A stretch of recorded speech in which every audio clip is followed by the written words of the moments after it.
Hey guys, welcome to Cute Dudes. My name is Ryan. Today I've got another shirt design for you.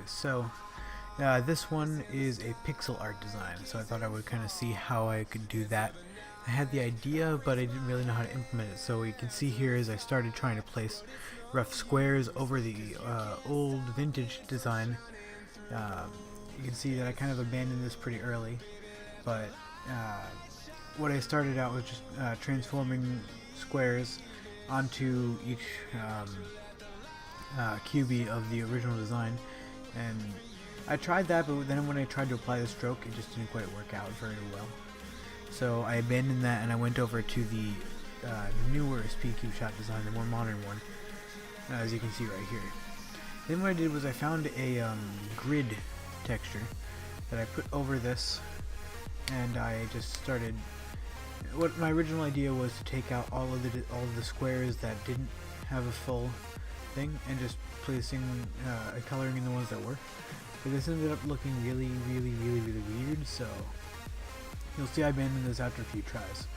This design was actually kind of interesting to see how I went through different iterations of it. You can see here that I missed a few squares. It was interesting to see the different iterations I went through.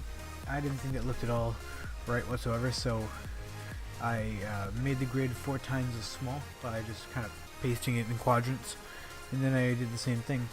But this time I was smart about it. I made a masking grid, so now it looks kind of like a sort of texture, and I manually went in and was going to start deleting all the ones that weren't full.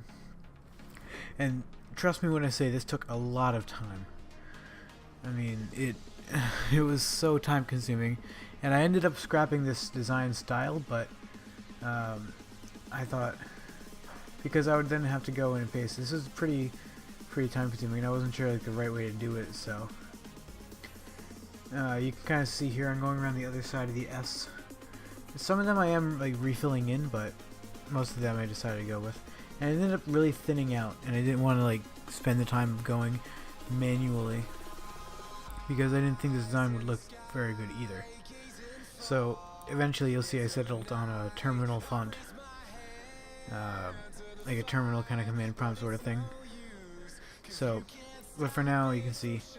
And another reason why I didn't like this was it would lose some of the iconic stroke between the S and the C. You wouldn't exactly get that very well, and you can see that I started thinking it was looking bad, so I started playing around with different filters. I tried mosaic, I tried pixelate and that kind of stuff, but none of it looked up.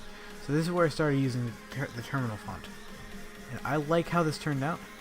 So what I did was I selected it and I tried to put it 1 pixel's length away. You see me measuring with the mouse. Same thing with the other end, and then I used the same font. I played around with strokes for a little bit, but it just never worked. So then you'll see I write Speed Cube Shop under it. Here a little underscore because I thought that was like kind of cool, kind of computer codey and nerdy and stuff. And then I just filled it up to the right size. I redid it here because what I did, I rasterized it when it was still smaller. So I wanted to save the quality so that it would look best on a shirt. So I remade it here. I liked how it looked, so I saved it right there. And then you'll see in a moment that I'll be putting it onto a mock-up. So I've been thinking about this design. I might go in and redo it to make it actually more accurate to like a command prompt or like a Linux terminal or something like that, but for now I think it's fine. See, I started it with the black text on white, and I love how that looks. So let's take a closer look.